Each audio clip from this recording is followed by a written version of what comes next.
that was the one that took me for the loophole. Misinformation in the media, which is basically, I take everything with a grain of salt.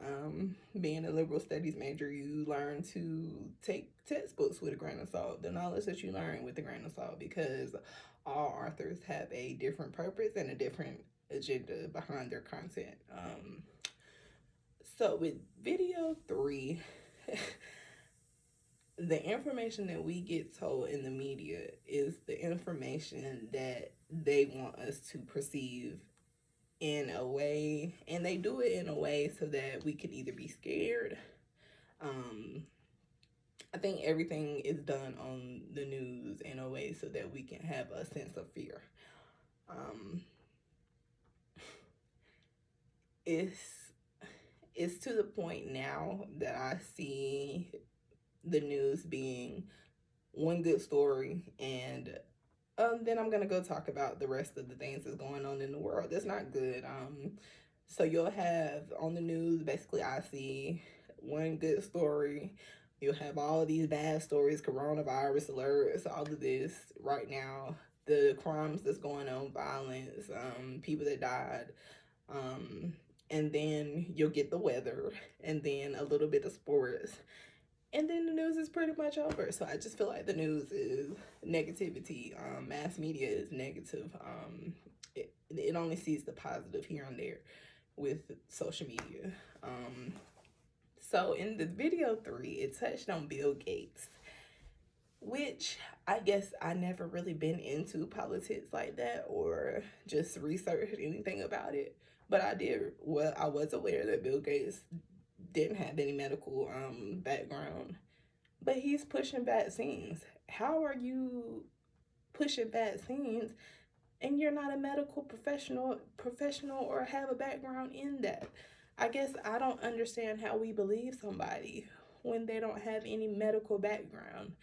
How do you even formulate to believe them at this point? They're going off of word of mouth from another doctor, or word of mouth from their feelings. Everybody has a different feeling and a way to feel about the vaccines. Why are you pushing something and you don't even have the ability to? You have the money to do it, but you don't have the background to do what you're doing. Um,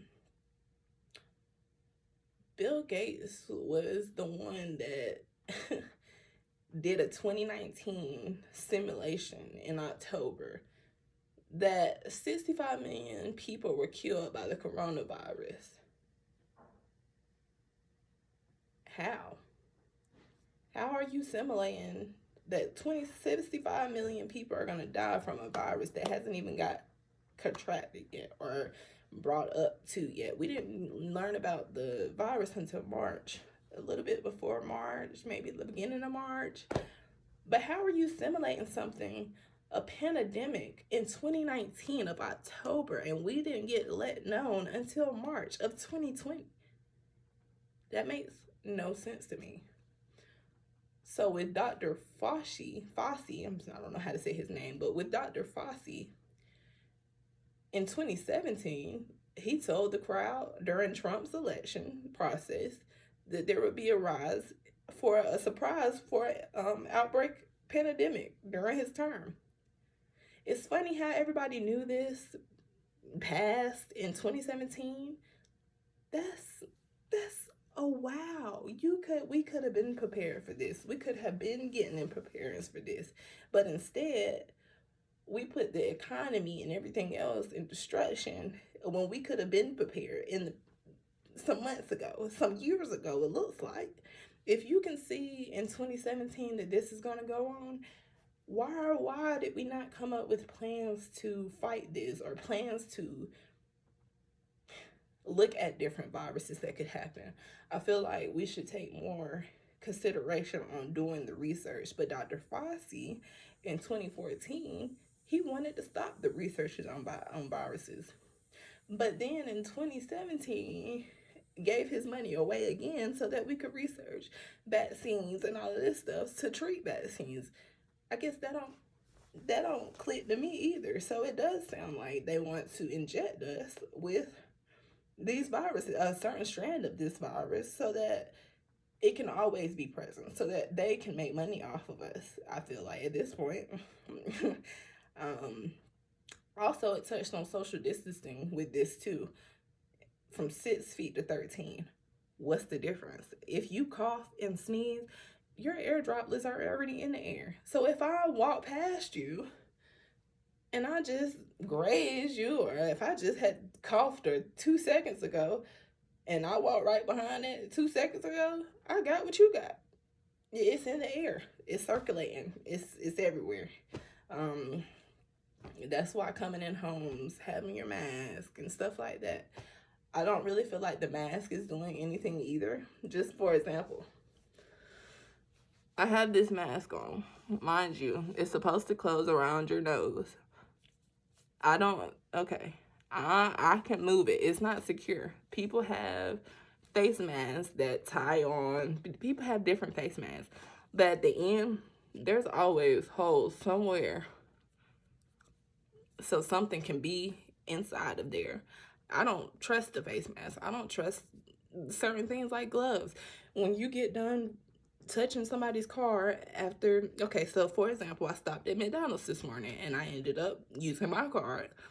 She didn't take off her gloves after she handed me my card. She kept on going to the next person, the next person, the next person after that. So that tells you what? That is still being passed regardless of what currency you're using or anything that you're like. Social distancing, all of that doesn't really matter at this point, because we're still in contact with one another at the end of the day. You don't know if that person just coughed 2 seconds ago before she took your card. How do you know? You can't. That's how I feel about it.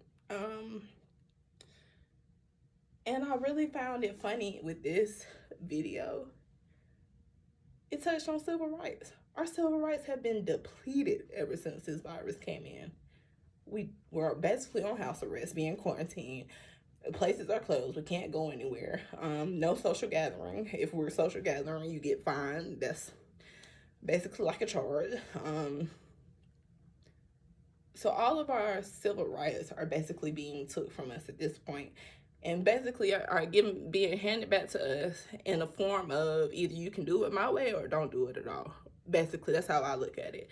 So now I'm looking at the situation of, dang, yeah, we are on house arrest. Like, yeah, we are kind of in like a prison ward. Like, you can only go and do what you need to. Like, essential workers can go and do what they need to do, and pretty much that's pretty much about it. Like, you can go get your food and all of this, but you need to come back home. Like, we ain't letting you do nothing else. Like, that, I guess that's how I look at it. And my standpoint, that's where I'm coming from the situation. I just feel like it's a big money scheme right now for the media. The media as a whole is making a whole lot of money off of this coronavirus issue, pandemic, because sports have depleted. You don't have any more sports events. You can't talk about sports, so that's not in the media. Celebrities have actually calmed down. They don't have any concerts, anything else. Everything is literally about the coronavirus on TV. It's got to a point where Netflix has made a series of coronavirus explained. How? And we don't even know the full extent of the coronavirus. How are you making limited series on something that we don't even know the full extent of? So it's just, I guess all of these videos are making me think deeper and deeper, to question, having more questions in place. And then it also touched, my last point, it also touched on the IBM being in cahoots with the Nazis. IBM, I've heard plenty of times, being one of the biggest corporations.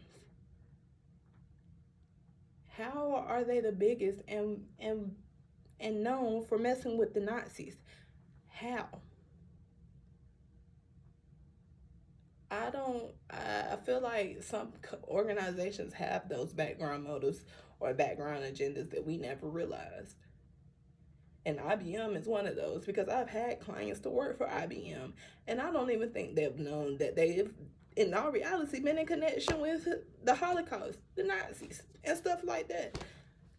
That's eye-opening to me, because you gotta learn the background of these organizations that's well known. You never know who they used to be in connection with and what their motive used to be back then or now. You just have to know, and that's what I feel like. I have to be more knowledgeable on things instead of looking at this information and be like, oh yeah, that's what they said on the news. Bump the news, because the news ain't never telling you the honest truth. If you want to be honest, like, the news is in cahoots with the government. The news is the government.